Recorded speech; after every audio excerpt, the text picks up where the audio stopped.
three grown kids. So I have Yeah. two boys and a girl. So I have three girls, and then the two boys are the oldest, which I recommend that's the best way to do it. If you're If, going to if, have if, boys, have them be the oldest just because the girls are going to be more mature anyway. So, you want your stress level or, behavior level, reasonability level to just go up as you have more kids, not down. And that was my experience. Doesn't mean that it's stress free, mind you, but yeah. it was a good plan.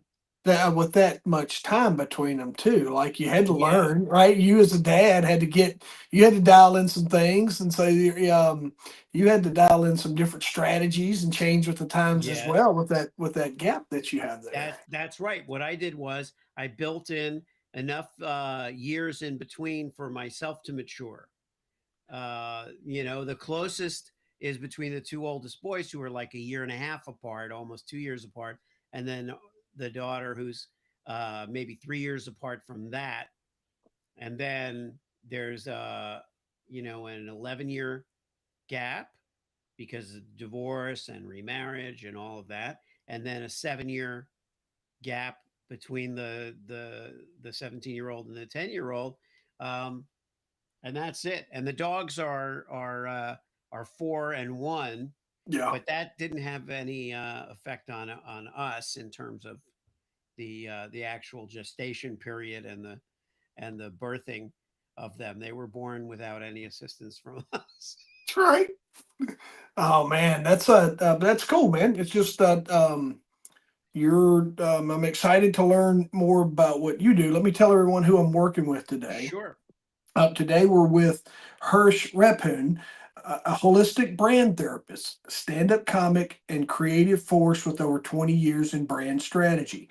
After personal evolution that brought second chances into both comedy and marriage, Hirsch now empowers spiritual and conscious entrepreneurs to build personal brands that are heart-centered and fully aligned. I am excited to learn more about that. I have a passion for a little stand-up comedy. I have probably nowhere near the reps that you do, but I enjoy Hirsch. I enjoy speaking, and one of the places that I found that I can get reps and find comfort on the stage is doing stand-up and open Yeah. mic nights. And I was telling someone today I was encouraging them. I'm like, hey, they do a little event here locally once a month. It's open mic. It's really good. And I go, listen, if you want to go speak, I said, those lights get hot. And I said, if you get up in front of people and you're not used to that, I said, just going and getting some reps and talking on a stage it will help your confidence level because the first time you get up in front of that professional audience is your time to learn that those lights are hot, they're very bright, and you can't see as well as your Yeah. presentations or whatever. Yeah. So it's and man, I'll tell you this real quick and then I'm gonna kick it to you. Because this is your podcast, not mine. But I want to tell you a funny story because you're into comedy. I did Toastmasters, and Oh, okay. have you ever did Toastmasters? No, have not, but I'm familiar with it. More formal setting. They count ahs and ums and ha's, all the filler words. They will absolutely, folks, if you're into public speaking or you're trying to find your niche, Toastmasters is a great place to start. They help you kind of mold that signature speech that you're looking for. I think I told someone they were just way too proper for me. So Yeah. comedy and just me kind of being a little bit of a cut up is being able to mesh those two together is kind of what I found was comedy. Toastmasters frowns when you cuss. Comedy, they kind of you can get a laugh if you place it at the right spot. So Yeah, Jeff, I think that while I never made a concerted effort to avoid Toastmasters, I got that sense, that they were too formal for me. And at the time, during my advertising and branding career, when it came to being on stage, I was more comfortable doing stand up. yeah, And specifically for the reason that I only had one job: make people laugh, make the audience laugh. Now, the rule of reading the room, I think, plays across both yeah, disciplines. So, in other words, you're going to do a speech, to do a keynote. you're going to want to know who the crowd is too. You're going to want to read the room, what's their mood, what's the time of day, all of those things. But with stand up, you're going out with the purpose of making them laugh. And and I also maintain the rule is, first do no harm, right? Same Yeah. as the Hippocratic oath. You're not there to insult them, to upset them, to challenge them really in terms of, certainly in a way that would make them uncomfortable. And that holds true no matter who your audience is. But with stand up, everybody talks about killing, right? You want to go up and kill. Oh, I slayed them. They couldn't. In a way, you are trying to do that with stand up. With a keynote, it's a much more refined objective. You're trying to inform, you're trying to elevate, you're trying to inspire. You want their respect, and you want them to, it's all about giving. And I Yeah. think with stand up, you're it's also about giving, but it's about, an ass kicking more than it is give them inspiration. One of the things I think you can always ask any audience or any promoter or whatever it might be, comedy. The cool thing in open mic is it is the guy like we are our host La. He gets us like you might not laugh tonight. You might end up crying. You might not hear a joke. You might. This is where people just come to refine their craft.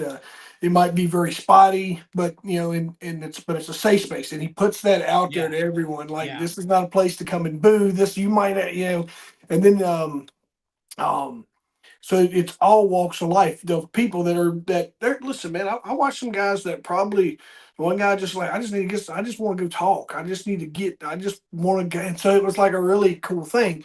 But when you go to in that professional setting is one of the things that I have learned over the years, and it's a great way to approach it, is when I'm done, how do you want your audience to feel? right. You want them happy? Do you want emotion? Are you looking for inspiration or all those things that you can put in there? It's just like when I'm said and done, because you work, I can take my story down a path where you're going to need a box of tissues. I can take my story down a path to where we're all going to be up just celebrating, and jumping. So those are, I think those are always valid to speak to what you're talking about on reading the room. Yeah, yeah, it's true because, and I love the way you put that. Where do you want to leave them? Like, where do you want to? Because this is the thing that's true also of any medium. It's a journey. Yeah. Even when we're doing a podcast, we can meander, we can go down this road or that road or whatever, but we kind of want to end up someplace. Thing that I love about podcasting is that you don't have to know where that place is, but as you approach it, as you get there, sometimes there are some really fun surprises. Whereas stand up, the two things that we always think of before we go on is what am I opening with and what am I closing with, and it usually doesn't change. Those are the anchors for me anyway. It's like if I know what I used to experiment at open mics and stuff with going on and not knowing what I was gonna open with, and that can be fun as an exercise, but I wouldn't do that to a paying audience. I wouldn't have them roll the dice on what I'm going to open with. Uh, but you learn that. It's learned. It's a learned skill. We have certain innate abilities, but it's really about skill and learning as you go. You know what other industry has the opening and they know the opener and the closer? Yeah. Pro wrestling. Oh, okay. Pro, pro wrestling, they know their opening move and they know their finishing move. Everything in the middle is your especially your good ones. Now it's very like they work hard to practice and rehearse and all those things. But I had an old school wrestling back in your 80s and Yeah. when 70s and 80s. That's how they would open up because you might be wrestling someone you never met before at a venue, and you would do first move. First move, last move, and all moves work off the left side of the body. Oh, wow. So you can't. So if Okay. me and you just walk into the ring, you and I should be able to work for 3 to 5 minutes just off of those things, and then a little lock up. And you're like, all right, you take it from here, Yeah, and then and when you get confused, like when I fall and you go to pick me up, everything starts on the left side. That way, it's not. I get it. No, That's that's great. cool. Like dancing. Yeah, Yes. Yeah. it's like Yeah. dancing. And I love what I love about wrestling is the theatrical element and the suspension of disbelief. Like that for me is what I love about movies. It's what I love about all kinds of theater is that, for that time that you're watching it, you're just engaged in that story, in that reality. And it does you have to kind of let go and let Yeah. yourself go. And that's a good way to, just escape and enjoy.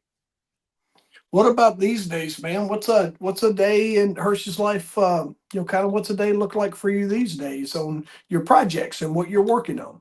Yeah, well, I get in the ring around 6 a.m. Right. I get up around 5:30. I get up around 5:30 in the morning because I'm an early bird and I took a peak performance class several years ago, and one of the things that it brought out in me is this ability to really focus in the morning and get a lot done.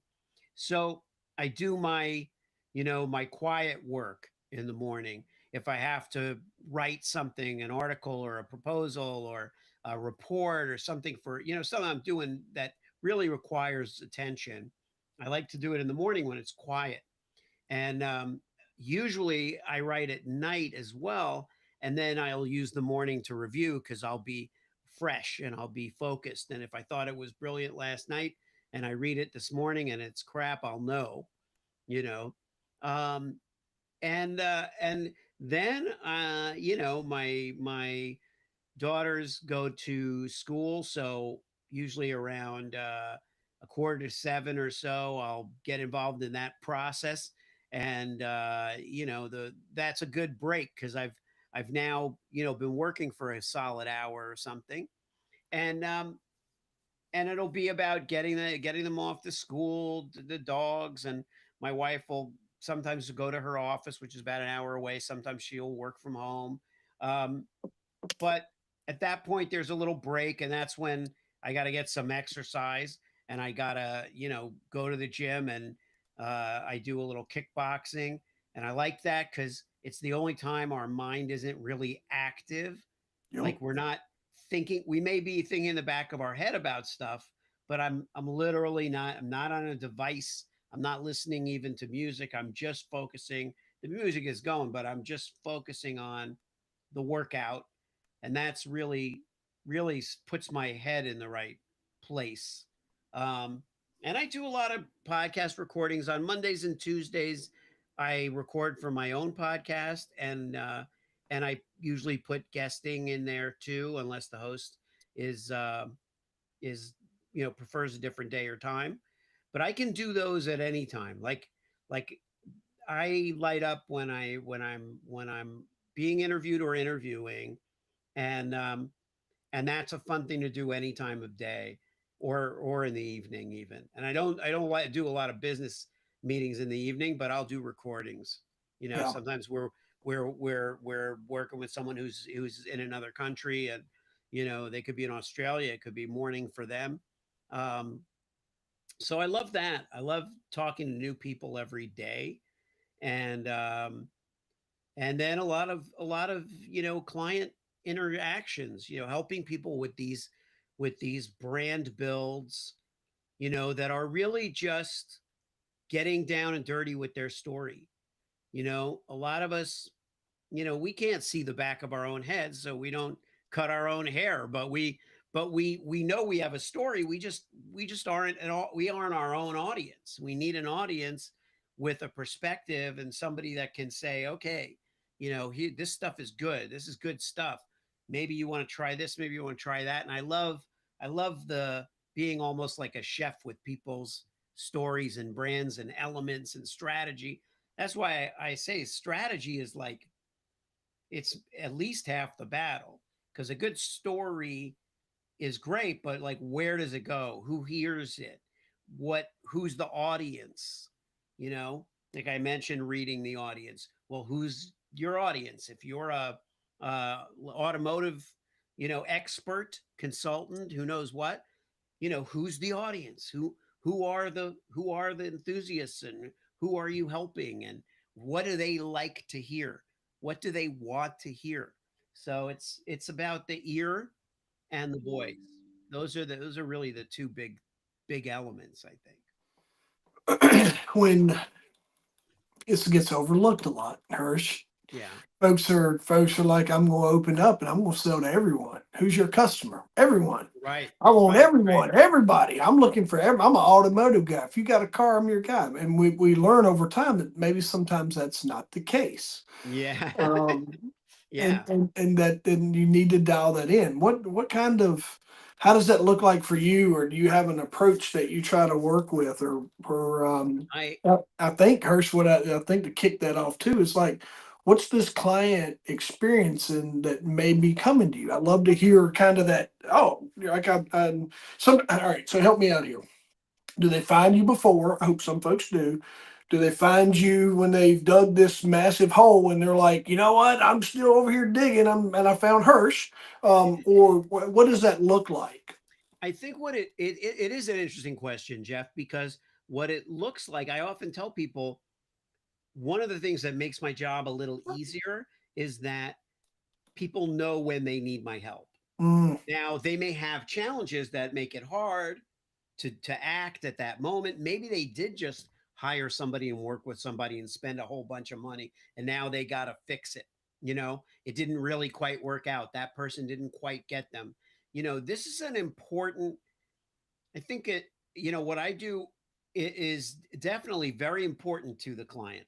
So they don't make that decision, lightly. And I respect that. And I respect that they got to take a little time to process it. Um, but quite often, they know deep down that there's something they want to achieve. They know that their image, their language, their content, their whole thing that they're putting out is key in trying to accomplish that thing. Maybe they want to go a new direction.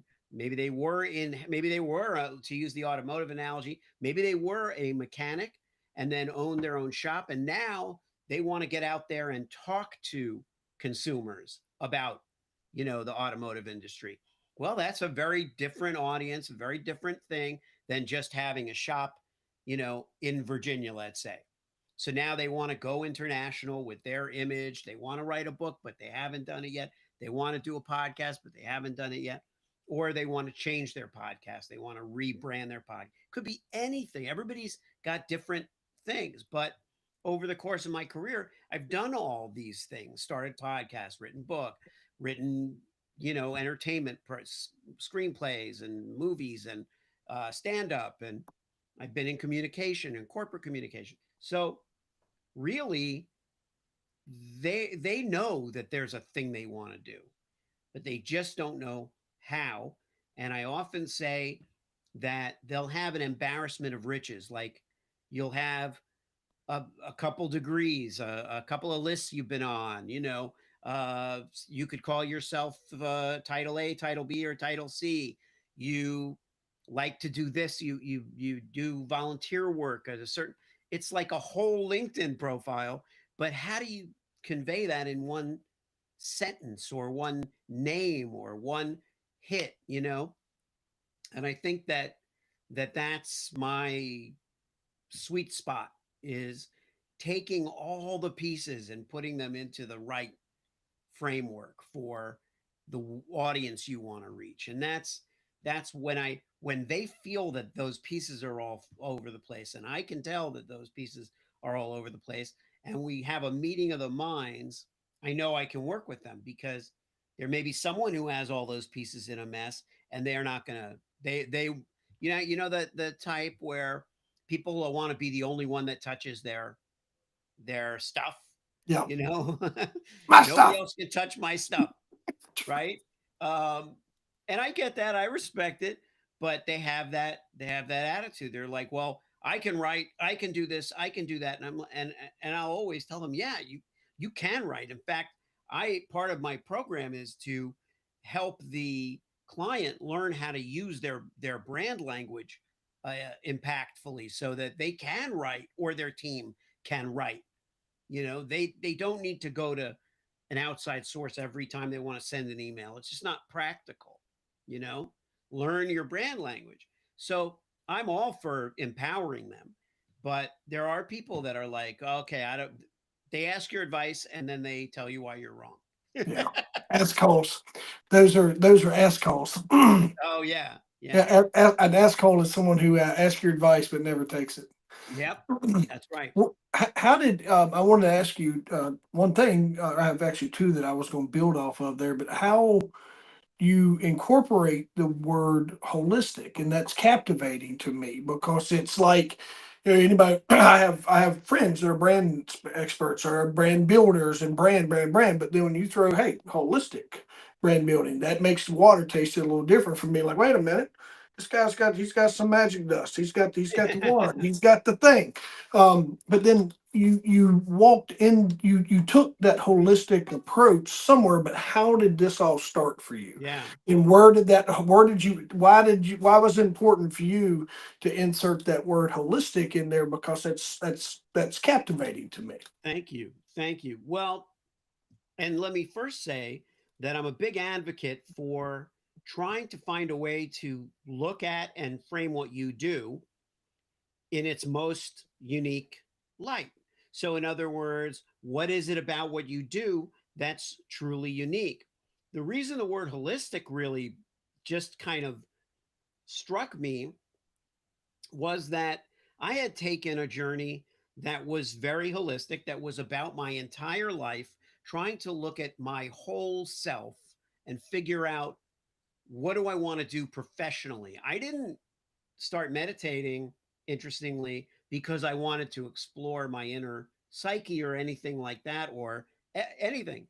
I started it because was trying to be more efficient with my time, and I was trying to regulate my mind a little bit and become more efficient and effective as a professional. And then I realized, oh, wow, this is amazing. I'm opening up a whole world of insight into my life and into my, visions and all of that. But the improvements that I made in my life improved my business, sleep schedule, all these things that improve your business, they improve your life. And so I believe, like, my book is called Selling the Truth, a semoir, which is my word for semi memoir, because it's kind of a memoir, but only stories that have to do with business. A semoir with insights for life and business, because I don't consider myself a business guru. I just have an approach that encompasses life and business in such a way that you can feel good about both. And I believe if you feel bad about one, the other one's going to suffer. So people can say I have a great life, but my business sucks, or they can say I have a great business, but my life sucks.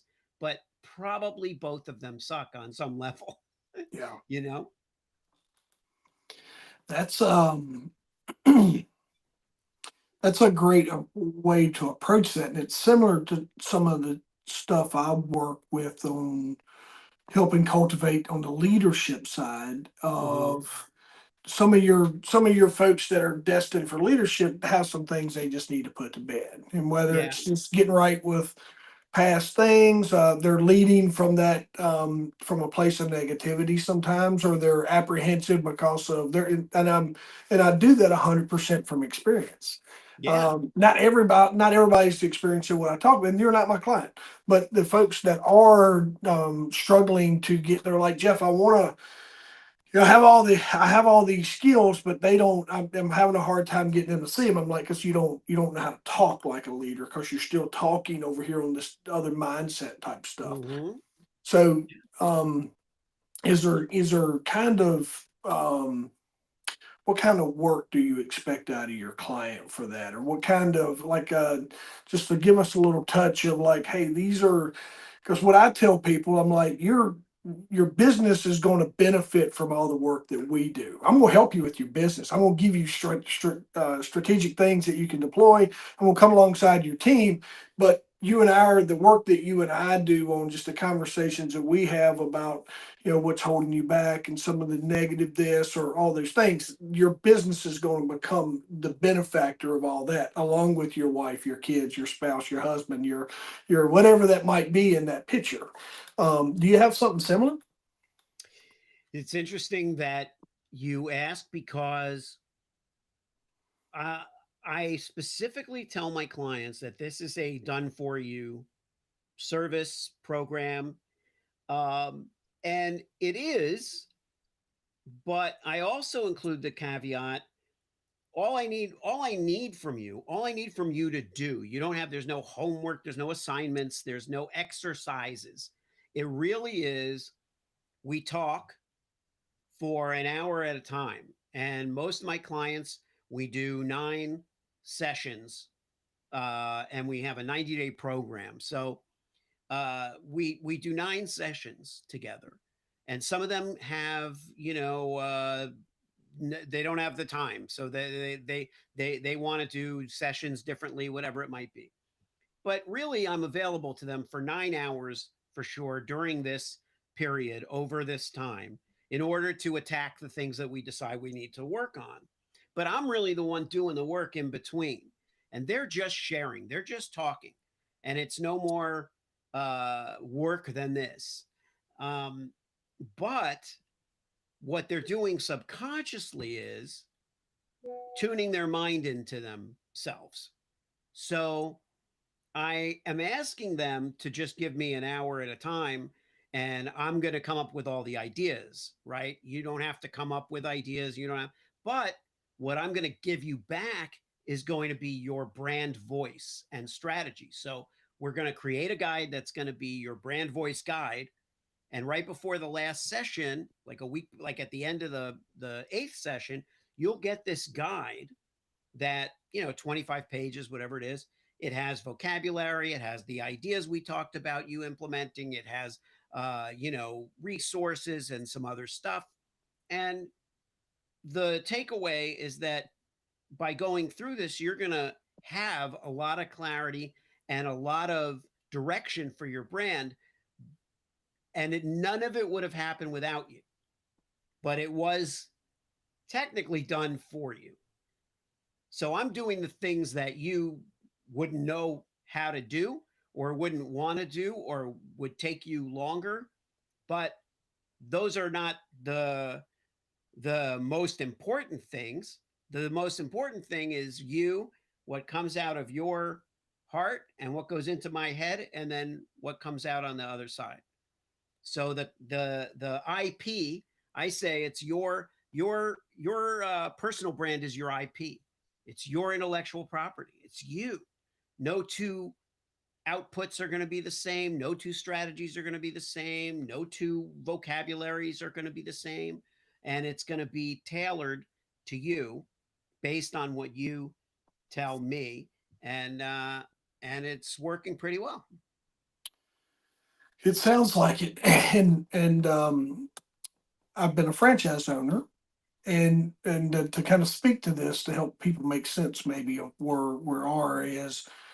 Franchises is the brand message is already there. You're paying for everything that Hersh just talked about, the emotion, the conveyance, all the colors, the X, Y, or Z, the logos, everything's already done. You pay a fee and you get a done for you playbook that exists in the franchise world. And if you're able to license out of a business, you'll find that as well. Most of the businesses I work with and business owners, they have none of this. And you Yeah. come alongside them. So when I come along and start talking about, hey, one of the things I think you could work on and make a little better is, just your culture. Do you have core values? Do you have a mission statement? And what you talked about there is and this is where the owners that I work with sometimes get uncomfortable. So, and I'm speaking to your problem right now, owners that have worked with me that listen to my podcast, is sometimes they lack the ability to get it from here, brain, Hmm. to mouth, to be, they have it and they know what that mission is and whatever. But so, point being, to kind of rant here for a second, is Yeah. this is a part, this is the magic. This is the guy that comes along, especially when you're hit to the point to where you're getting, when you're on that fifth or sixth employee, this becomes very important. You can kind of beat your way through the room on your first couple hires, or your mission statements and core values, like they're important, but man, they can overlook them really easy because everybody's busy. But as you scale, this stuff becomes super important, folks. Yeah. Um, and you have to create what Hersh just talked about. That you are the franchise. You are the person that's coming along and doing that for your own business, and that's where the value comes. And it really, what kind of, when you're done, like, how does it? How does your clients deploy this, and where do you see that success continue? So, as we know, AI is a huge utility, a huge tool, a huge part of the conversation.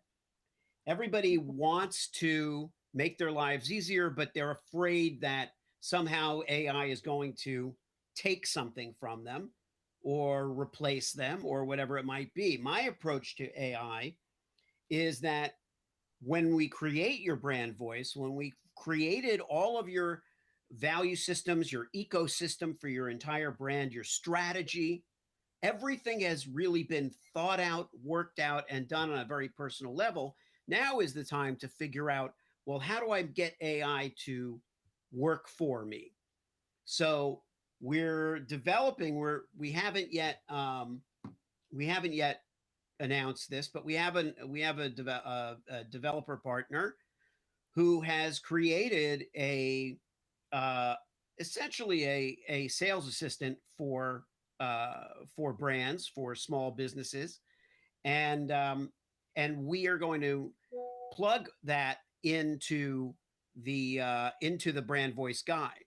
And so the most natural continuation is to take what you have and apply it to your social content, apply it to your communications, apply it to your emails, your campaigns, and all of that stuff.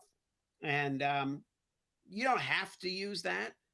I also have a colleague who is a sales coach, and so quite often my clients, if they like working with me, they would like working with her, and they do some work with her, short term, long term, but to get the meetings they want with the people they want to get them. And again, it's very human centered. It's very personality centered. So that when we're trying to figure out, well, who is your ideal buyer? Who's your ideal customer, client? We're basing it not on their position or their role that they play in the company that you want to work with as a client or whatever it might be. We're building it based on your personality and the best personalities for you. So it's much more humanistic. It's much more about what's going to make you happy doing business. Who are you going to be happiest doing business with? And Yeah, that way, the guarantee on that end is that you're going to close business with the people you want to close business with and not have to take business from people you don't want to work with. yeah, big And deal. so that's And so that's quite often the direction it goes. that's I had to learn that. Didn't realize that not everybody was. I thought everybody would be my customer, and then Right. and even in Right. retail, right? You think everybody's going to be your customer. Do you have that mismatched product placement, or like I learned to act as a guide, and I try to teach when I'm teaching sales now. I'm like, we don't teach sales, we teach guiding.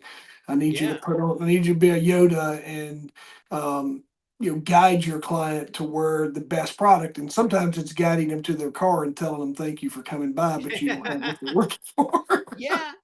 Yeah. And that's not a negative thing, Jeff, either. you It's used like, used to think so, but it's not. no, no, it's, by being honest and a lot of coaches and consultants will back this up. Being honest with your prospective client is the best thing for both of you, because if ultimately they're not going to work out, or they're not even going to buy from you, it's better to establish very early on that that fit is not there, rather than try to comport yourself into, a square going into a circle, and all of these other, twists and turns we try to take to get that client to work with us or for us, or it could come from a very good place. We want to help them. We see their need. We want to help them solve that problem. But they may not be the best match. They may not be, their external features may be exactly a good fit, but their internal way of operating is not going to work with Yeah. us. What would you say is and I made a note here because it was curious, is like, what does a heart-centered brand look like in practice, especially for conscious entrepreneurs? Yeah. Great question, Jeff. A heart centered practice very simply takes into account the way people are going to feel, and not just from the point of view of emotional buying, right? We know buying is emotional, right? But how are we, you, me, and whoever else is involved in this deal, let's say, how are those people going to feel when that transaction is complete? I could be selling air filters, doesn't really matter. What do I want that customer to feel? Not so I can sell more filters, but what feeling do I want to carry around with me during the day? Have you ever seen people in? We both, I think, have experience in retail. Have some experience in retail. Have you ever seen a manager walk around a store completely twisted and angry all day? Yeah. and and he'll stop and talk to the customer, and he'll be nice. He'll stop and talk to I'm making it a guy because in my memory that's what it was, but he'll stop and talk. Yes, how may I help you? With this, be very nice, but treat the workers like shit. And Yep. that and that was a lesson that I learned when I was 22, 23, working in a computer store, um, in New York, in Midtown, and just picking up on the fact that this guy doesn't really care.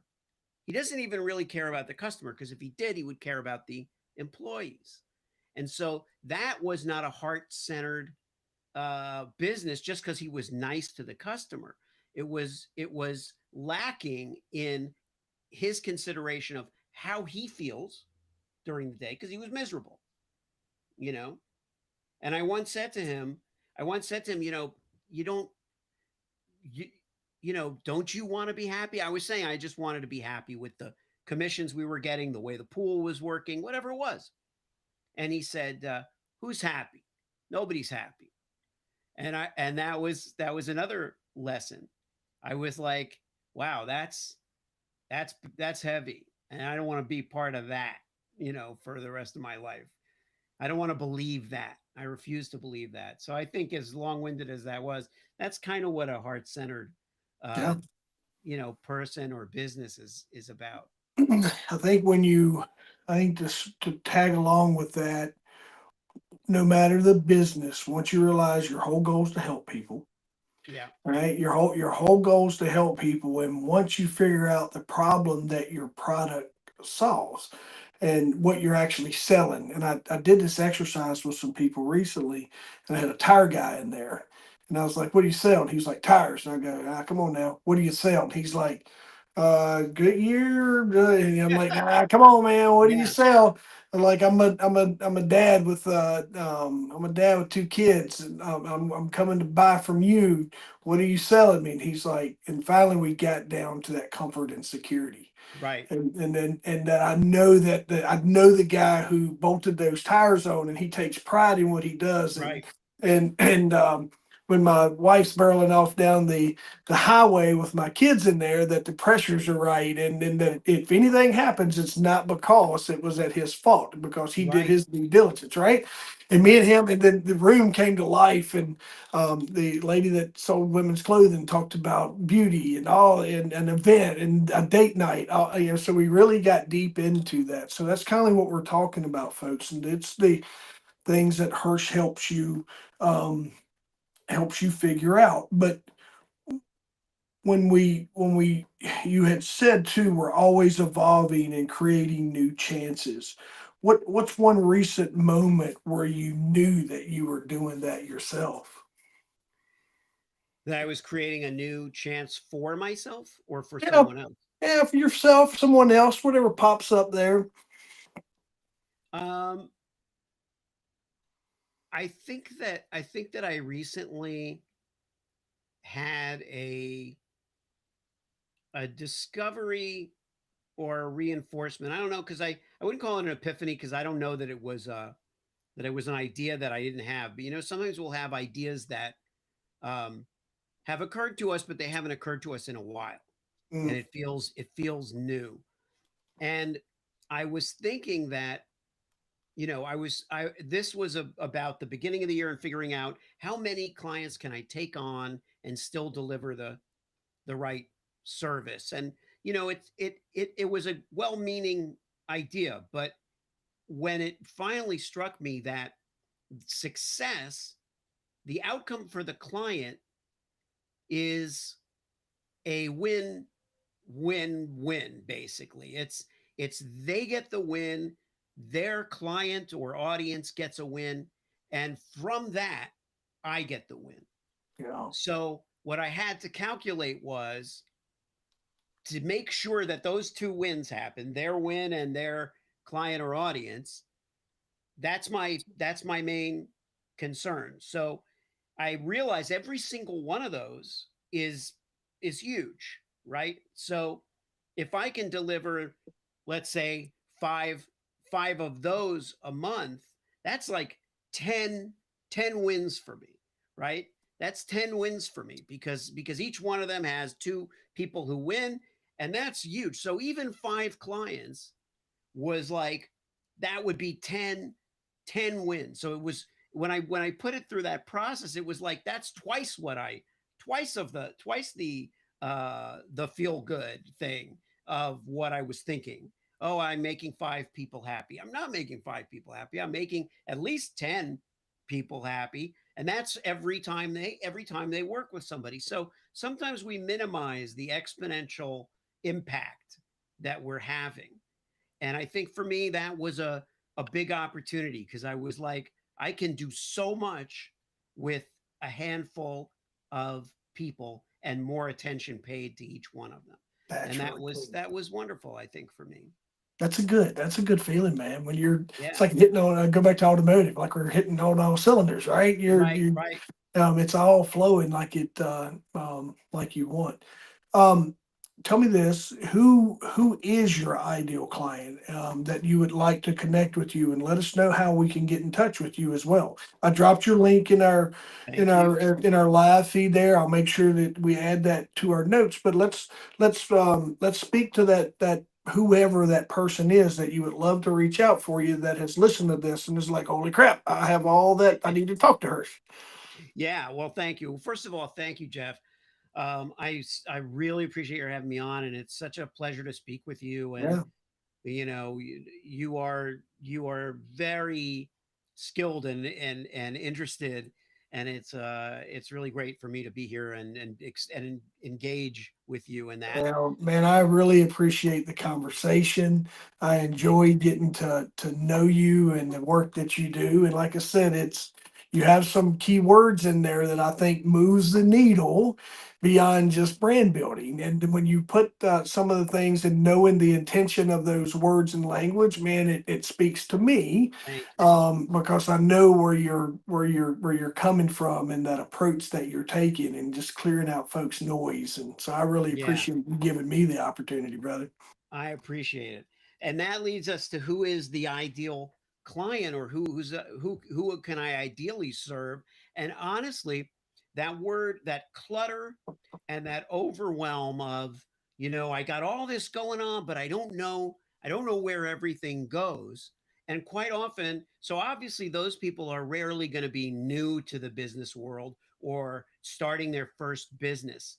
They're probably going to be like mid-career because they've reached a certain place and maybe it's a plateau. I've said like sometimes people have plateau fever. They can't break it. They're stuck in one spot and they can't get to that next level, and they know it's going to take something special to get there.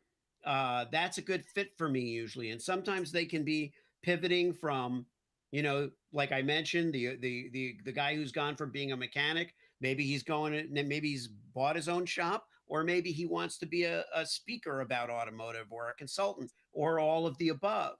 I think when they've got plates spinning, but they don't know how to make everything land without breaking, I'm a good person to talk to because my mind takes on a strange sense of organization when I talk to people and I hear that confusion. So, but they're definitely ready for something big. I would definitely say that. Like we talked about, not everybody's your client. Not everybody's ready for something transformative or big, right?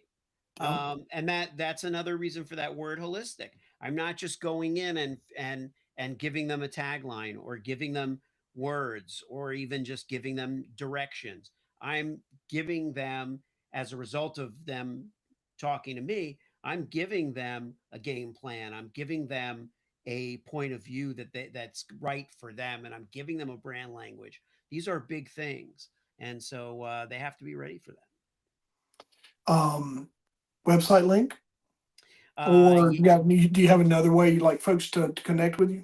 The website is great. They can go to yesbrandbuilders.com. They can also go to hershrephun.com, which is just my name, which you'd put up there. Um, and there they can find me uh, across any of the things that I do. Um, it's really, I like the way that we're wrapping up here because you touched on some content that I'm working on just how we often think too small. And you think about your brand as being centered in that zip code, and I got to work. I was a local police officer. I'll tell you this quick story and we'll let you go. Yeah. I was a local police officer, and I got to work on what is a DEA task force, and I got to kind of go live this Don Johnson type moment. And I remember a couple times when cases was there, I had the opportunity to really think big, like I could think larger scale, and this little minuscule amount that I might have been able to arrest or seize at the time, or buy during operational type stuff, is I was thinking like, all right, what this is going to get me to where to the larger scale. And I was able to take these small local cases and blow them up on this national scale. And this was kind of coming to me, so I'm starting to kind of get back to talking about my old job and the cool stuff that I got to do. But I'm speaking in marketing and some lead generation in San Antonio in May. And I was just like, I was sitting here and I was going, someone kind of come in and I was like, you think it's too small. Why'd you start a business if you're going to think that small, right? We got the internet now, people.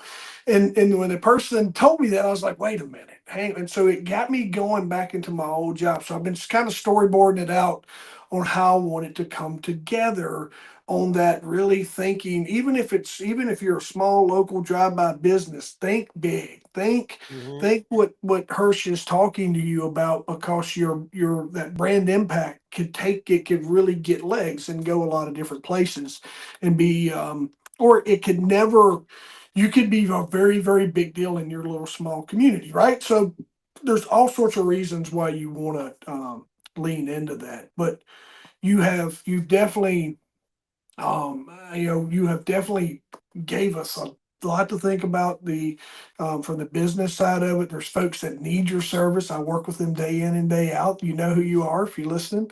Um, And there's a lot of business owners out there that are going to jump over this thinking, hey, I'm just going to get going in my business, and you will come back to visit this in due time. So Right. make sure that you bookmark this episode and bookmark Hersh's website, because there will come a point in time when you're going to need his service, and he's definitely someone who's qualified to guide you through branding and your brand building process, even if you think it's too late. So definitely make sure you take advantage of it. Appreciate you being with us today, brother. I'm glad I got to meet you, and I hope this is just conversation one of many that you and I get to have. Amen, Jeff. I look forward to it. Good stuff.